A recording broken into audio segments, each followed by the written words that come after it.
Reverend Rick Hall.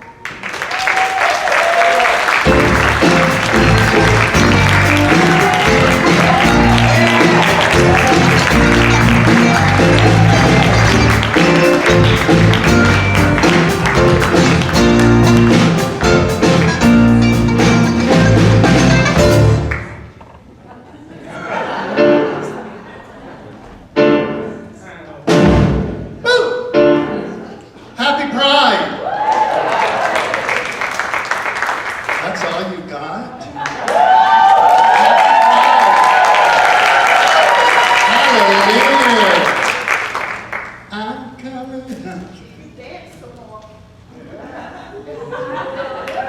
Where's Zoe? Zoe, thank you for I'm coming out. We love to have fun at the Unity office. Do we not? And about 4 weeks ago, we were putting together, it was late in the afternoon, and Zoe and I were the last ones there. We were putting together the insert for the bulletins for what speakers were coming up in June. And we were a little punchy. And I saw that on mine she put, he's here, he's queer, get used to it. I said, what have you done? And she said, come on! I'm like, okay. It's kind of funny. Kind of a big deal. Because, of course I dress well. I did not spend all that time in the closet for nothing. It took a long time for me to get there. It took a long time for me to get there. Zoe, can I tell the story about when the Spiritus was in Fort Lauderdale and we went out? Okay. Okay, speaking of coming out. Okay, so I don't even know how many years ago it was, Spiritus. Over 10 years ago. Okay. Back when Spiritus was, we were like doing our thing. And we were doing a little mini tour of Florida. And it started with the International Conference for Religious Science, right? Yeah, and we kind of kicked it off with Wayne Dyer and and I am not one to gossip, but he liked the girls. He liked the girls in Spiritus. He did. He was a big old flirt. But one night we had the night off, and we decided, we meaning Zoe, Steve Bogard, and myself, we decided that we wanted to go out. We had been doing all our spiritual work, and we were still going to be doing spiritual work, but we wanted to go to a bar. So they think it's a bar, we know it's a church. So we ended up at this gay bar, George's Alibi, I think. Where did that come from? Oh my God, from the vault. Okay. Anyway, we ended up at this gay bar. And the three of us walked in, I swear to you. So we walked in to this bar, and it was like everything stopped. She's our very own gay icon. It's like time stood still, and it was almost like everyone said, Mama's here! And people just clamored around Zoe like she knew them. And that is where she got the beloved term, can I tell them? Fag mag. Because she walked in, and we're in the bar, we're just having a good time.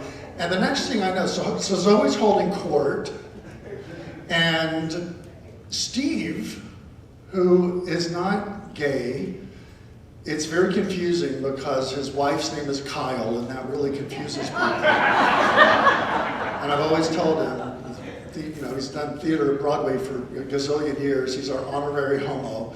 So this guy, this big football-looking guy, was just trailing him. He was after Steve Bogard. And it scared Steve a little bit. And Steve was like, please hold my hand. I'm like, are you kidding? I am the the only one that belongs here. She's holding court. You've got some guy in a big Hawaiian shirt trailing you. You are on your own. So, anyway, we had such a good time. We had such a good time doing that. And do you want to know the story? Does anybody know the story behind the song I'm Coming Out? Do you know? You should probably know the background because it's one of your anthems. Do you want to know the story behind I'm Coming Out? Yeah. Okay, do you remember back in the 70s there was a group called Chic? Remember that? Like, the freak. Freak out. Yeah, and dance. One of the founders, he was the guitarist of Chic. His name is Niles Rodgers. Yeah. Okay, so look, I don't write the news, I just report it. I'm going to tell you the story. Okay, so he was in a gay bar in New York City back in the late 70s, and he was in the bathroom, and he was standing at a urinal, and he noticed 3 guys that looked just like Diana Ross. That's where the impetus for the song I'm Coming Out came from. And I won't tell you the whole journey of the song, but by the time they wrote it, he and Bernard, the other guy in Chic, Bernard Edwards. Yes, Bernard Edwards, another honorary homo. Thank you, Brian. So anyway, so they wrote the song, they gave it to Diana Ross, and she wasn't happy with it at first, and she went and had it remixed at Motown. And a DJ told her that her doing this song was going to ruin her career because people were going to think she was coming out as gay. And this was 1980. And I'm told that to this day, she still opens her gigs with that song. And the rest is history. So now you know that I'm Coming Out started at a urinal at a gay bar in the late 70s in New York City. And here we are. I'm curious if there is anybody here today that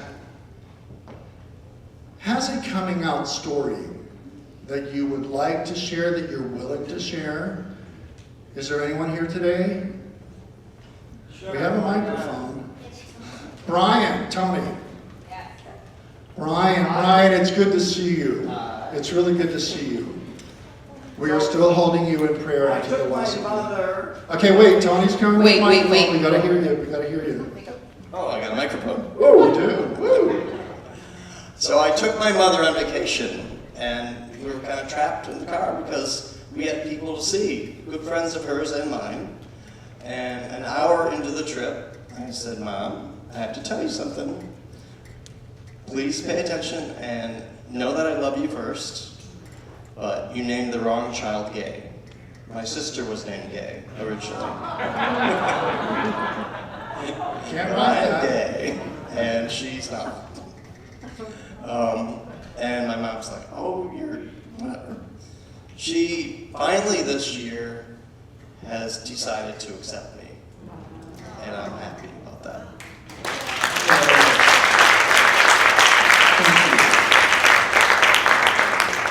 What year was that when you told her initially? What was that? What year was it when you initially told her in the car? You know, I forget the year, but if I think about it, it was 30 years ago. Wow. It was 30 years ago. Wow. Thank you. Because I was 25. Thank you, Ryan. 30 years. 30 years. Keith has his hand up. Okay. Thank you, and most of you know who I am. I'm Keith Greer. And one day I was visiting my mom, and my older brother, one of my older brothers, had already come out to her as being gay. And I looked at her and I said, Mom, I gotta tell you something. I'm gay. And she turned to me and she said, oh no, you too?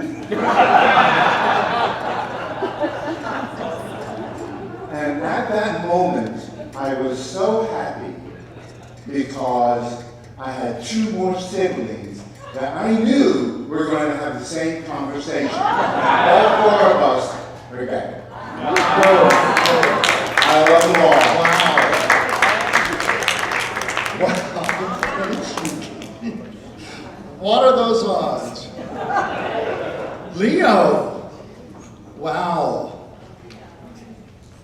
You're gay? Okay, so when I was 19, I was in a relationship with a guy, and we were together 5 years. And the whole time, my parents didn't know, or we thought they didn't know. I moved to Chicago, and whenever they would come visit, we would take the pictures down, and he would move into the second bedroom, and we were roommates. And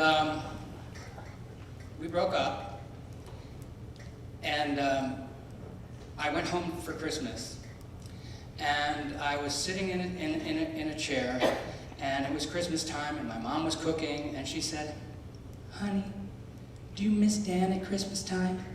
And I burst into tears. "Mom, there's something I have to tell you. We're not roommates. We've been together for 5 years. I'm gay." And she put her hand on my leg, and she said, "Honey, I thought we had a silent understanding." I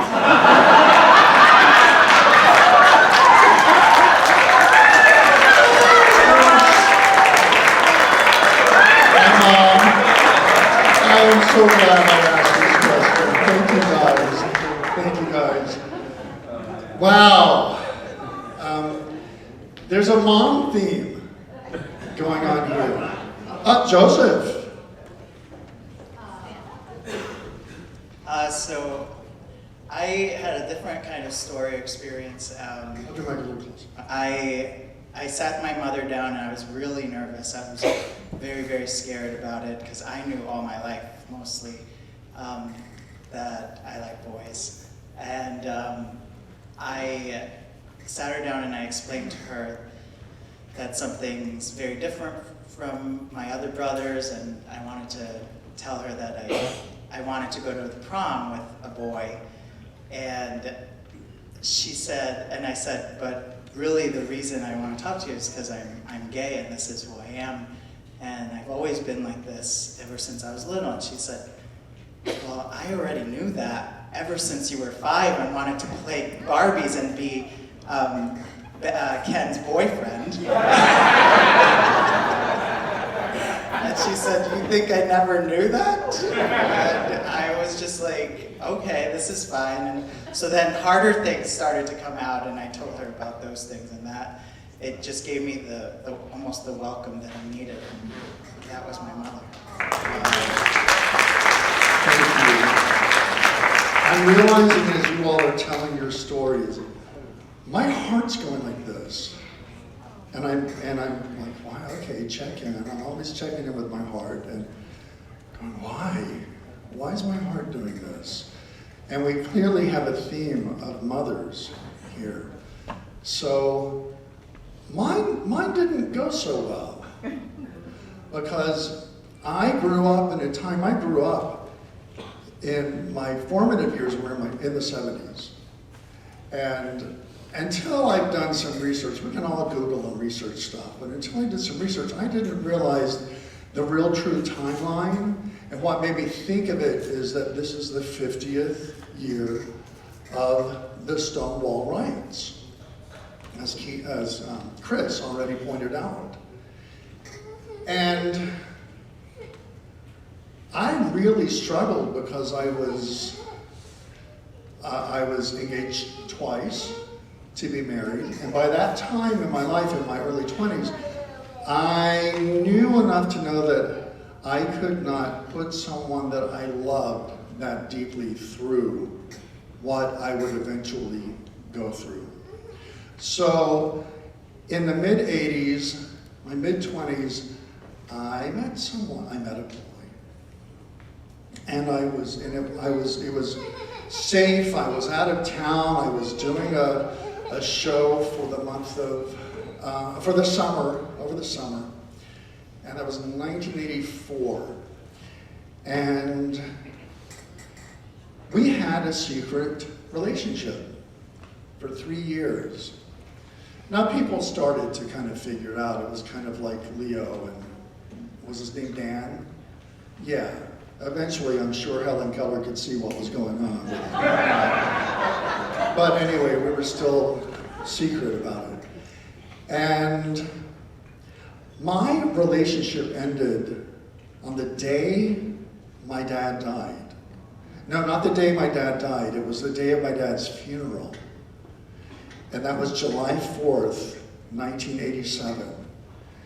And I got home from my brother's house where we had all gone after my dad's funeral to, in the South, everyone brings just carloads of food. And I needed to get away and catch my breath and go home and change clothes out of a suit. And there was a really nasty note on the dining room table. And a lot of things of mine were broken around the house. And I was devastated. And at that point in my life, this relationship had gone so wrong, and my dad had just died. I really wanted to be dead. I really wanted to be dead. And I knew I couldn't do anything about that because of what my family had just gone through with my dad.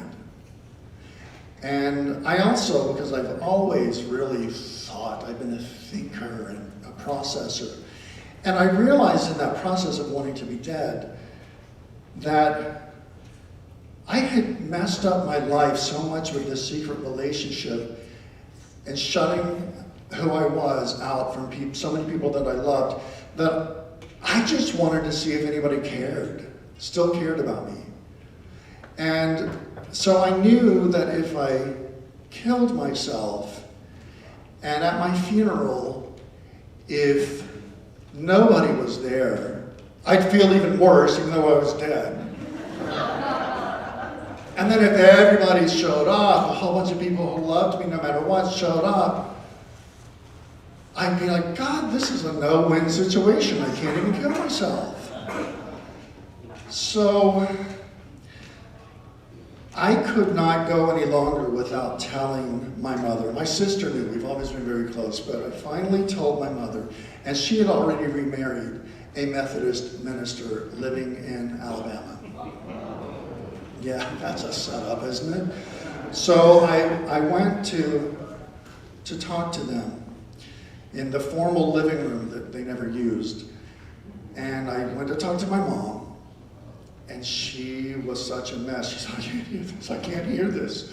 Oh God, and I'm like, oh seriously? I know I did sports, but I also fixed my sister's hair when she was little. Come on. So anyway, I was devastated. She's like, I can't hear this by myself, Johnny. And she called her husband in. I'm like, and he said, well, you'll always be welcome here. And I'm like, can you just stick the brand in a little harder into my forehead? I'll always be welcome here. I know it was well intended. But my point is, it's not always easy. This is pride. It's pride. We're celebrating. And I was speaking to a friend the other night at dinner, and I said, what does pride bring up for you? Because we no longer really call it gay pride, it's pride. Because the whole thing is about equality for everyone. But it started with those Stonewall riots 50 years ago. And my friend said, you know what? We have to address some stuff because right now, it's kind of like so much stuff. I'm not going to go political. I'm just going to say this, but so much stuff has gotten blamed on Trump. And what Trump has done and represented and the people surrounding him, they've brought out what has still been around lying dormant all this time. I mean, it's not been, June has been a big month for this. When I was looking over the timelines, June has been a really big month because those riots started in June. It was 4 years ago, it seems longer, it was 4 years ago that the Supreme Court of the United States said it was no longer valid to not allow same-sex couples to get married. 4 years ago. 3 years ago, the Pulse nightclub shooting happened. Things are still going on. Were you here last week when JD was speaking? Kathy referred to him. Watch his talk. Go onto the website and watch his talk because he told his story. He did try to commit suicide, and it's a miracle that he lived because he had work to do. He had work to do. We're all still here because we have work to do. It's like the last book that the Quest did was The Wounded Warrior, The Wounded Healer by Henry Newman. What a great book. So many of us are wounded warriors. So I knew that I had to stay alive. And I heard another statistic. The reason that we put the suicide hotline number in the bulletin today, because I know a lot of people think about it. And the world would not be the same if you did not exist. If you did not exist to your full potential, to the end of your full journey. And I've been there. I've stood on the edge of that cliff so many times. When I've lost my way, I've lost my mind for a few minutes. I've lost my faith in what I believe in. But divine order has always pulled me back and reminded me of the truth. And one of the statistics I read was the Trevor Project had done studies showing that there are 2 million youth each year that think about suicide. We're all here for each other. We are all uniquely the same. The thing that separates all of us are our preferences. Not just sexual preferences, our preferences. Some of us like purple, some of us like green, some of us can't stand purple. Some, it's all our preferences. We don't all like the same thing. There would be no Baskin Robbins. We all like the same thing. And when I the other day with Leo, I went through about 20 potential talk titles. And I kept going, you know what? Love wins. Love wins. Most people think that this came out of the Pulse nightclub shooting. It came out of that Supreme Court decision. Love wins. And for some reason, I'm really fond of acronyms. And I was in the shower this morning thinking, love wins. Love wins, wins. What can we give meaning to with wins? And what came to me was we insist negativity stops. Right? That's pretty good. Does anyone have a better one? We have a lot of writers in here. Come on, Robert, poet laureate of Unity of New York. You're our James Dillard Freeman. Okay, I'll give you a minute. And at the Unity Convention, these flags. That's a big deal. It's the first year that Unity has ever had flags. For many, many years, Unity has always attracted gay ministers. And for many, many years, it was not okay to be gay, to be openly gay. It was not that many years ago, it was in the 60s when, and this is the world, when there were, at a YOU, a Youth of Unity camp, at Unity Village, there were 3 black children that were part of the conference. They went swimming in the swimming pool with all the kids. This is unity.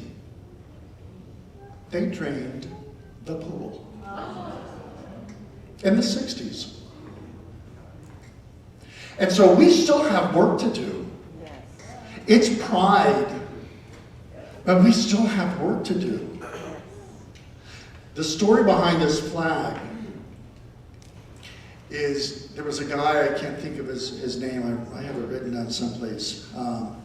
This was 78? Yeah, 1978. He was in San Francisco, worked with Harvey Milk, Gilbert Baker. Harvey Milk wanted a symbol And this was 1978. A lot of people think this happened during the Stonewall riots. This happened almost 10 years later. Gilbert Baker came out, he designed this flag to represent our diversity, all of our diversity. And it's thought, the story is thought that he was inspired by Judy Garland's Over the Rainbow, because her death happened just days before the Stonewall riots. And a lot of people link those two things together, because she was, before Zoe, she was the first gay icon. Okay? And my time is just clicking, but there's something, if I can find it here. I did bring some papers out here. I wanted to share this with you all because it's so amazing. Most of you know that we had a little break from our youth program, and it was reinstated by Tina. Tina, are you? There's Tina. Hi.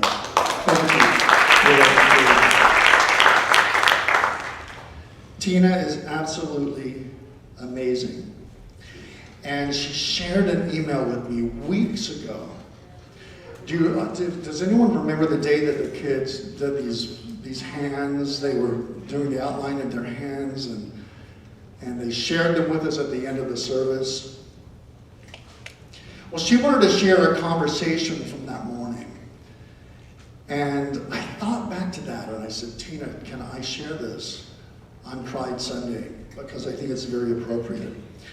As the kids were coloring in their gratitude journals that morning, and started the Loving Hands activity, we sat down at the craft table, sensing that this was a contemplative morning.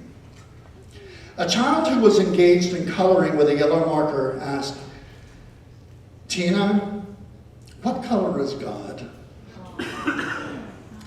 And Tina said, what an interesting question. And she paused intentionally, and then the experience went something like this. Tina, what color do you think God is? And the child said, yellow. Tina said, well, interesting. Why yellow, do you think? The child said, I like yellow. Yellow's my favorite color. Tina said, yellow like light, like sunshine. The child was nodding and smiling, immersed in and enjoying her yellow coloring. And another child chimes in, and immediately, I think God is all the colors. Tina said, interesting, all the colors? Why do you think that? Because God is all of it. God is everything. The child gestures excitedly, with arms out wide. Tina said, in you and me and everywhere? And the child indicates that this is so, while grinning ear to ear, very pleased. This child likes the space blue crayon best, by the way. So Tina said, interesting. Interesting. Another child says, with what sounds like affection in her voice, I think God is red like our hearts, like love. Tina said, like love. That's also interesting. As the child nods her head, smiling, seemingly convinced, Tina, pausing to see if there's any more, said these are all really interesting ideas. And they move on to talking about their hearts and loving hands we're making. So we're so grateful to our budding mystics out of the mouths of babes. What color is your God? What color are you? Decide. It's okay. It's not only okay, it's good. And some of us on this journey of pride, it's taken a lot of shoulders to stand on to get to this moment. It's taken ugly, painful moments to get to a moment of beauty. And we're not finished. But in spite of it all, we're celebrating. Today we get to celebrate who we are. I am perfect exactly as I am. Know that with me. I am perfect exactly as I am. Are you? Do you know that love wins? Yes. Did someone say no? Because it's okay. Do you really, those of you that said yes, do you really know that love wins? Yes. Oh yes, really? Yes. We hear it, we read it, we believe it. Do we know it? Not believe it, know it. In the face of whatever is going on. Love wins. God wins. Truth wins. Our first unity principle is God is. And the second one, we are. We are it. Whenever we're with Sean in a staff meeting or whatever we're doing, when Sean prays in, he starts every prayer, and he's done it here. He starts every prayer pretty much like this. Take a breath. We found each other. And we did. We did find each other. And I'm so grateful we have. You are perfect and beautiful, exactly as you are. Exactly as you are. Warts, pain, ick, and all. We grow in the muck, and you are perfect as you are. And again, I'm so glad we found each other as we celebrate this day of pride for all of us. And we're going to take this into meditation. We're going to remember the truth. I invite you to close your eyes and to take a breath.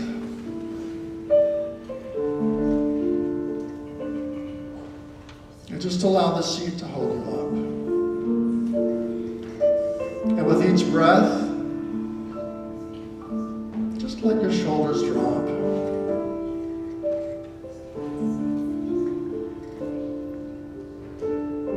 And let's be reminded of another truth. How could anyone ever tell you you were anything less than beautiful? How could anyone ever tell you you were less than whole? How could anyone fail to notice that your loving is a miracle? How deeply you're connected to my soul. If you know it, let's sing it together. How could anyone ever tell you you were anything less than beautiful? How could anyone ever tell you you were less than whole? How could anyone fail to notice that your loving is a miracle? How deeply you're connected to my soul. Once again. How could anyone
Every moment there are new opportunities before me,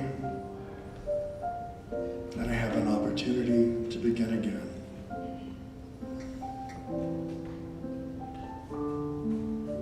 Even when circumstances seem to have forced us to release some dream or to change the direction of our lives,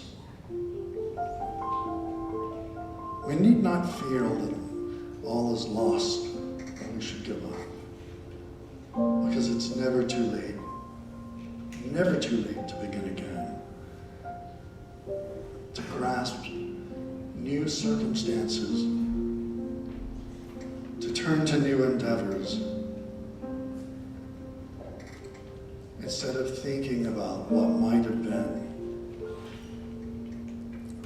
We could choose to focus on all the good about this day, about this moment right now. Instead of bemoaning a lost dream, we can dream a new dream. The Spirit of God is within us, always guiding us.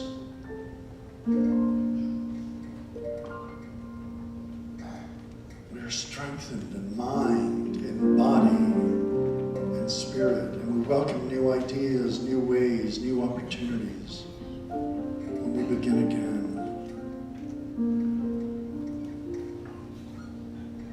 Whenever we seem lost, we have that inner compass that is always with us. Nothing is ever lost in spirit. God's infinite intelligence knows exactly where it is and is keeping it safe.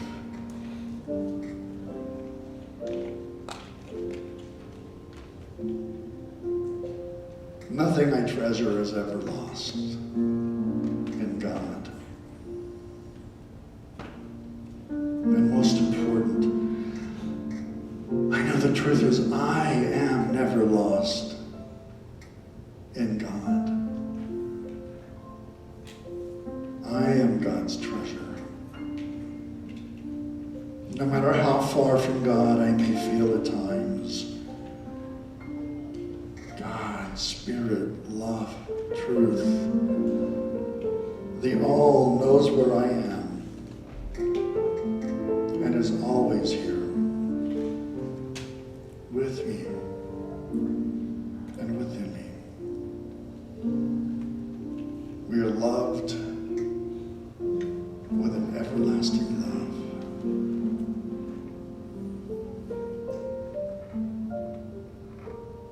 We are never lost. Whatever we're going through, we will always be found.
you ever felt forgotten in the middle of nowhere?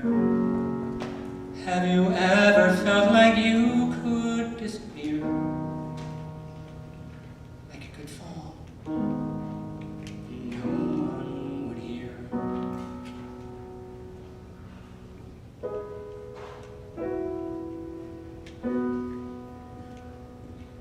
Well, let that lonely feeling wash away. Maybe there's a reason to believe you'll be okay. 'Cause when you don't feel strong enough to stand, you can reach out your hand. And know someone will come running, and I know they'll take you home. Even when the dark comes crashing through, when you need a friend to carry you, when you're broken on the ground, you will be found. So let the sun come streaming in, 'cause you reach up and you rise again. Lift your head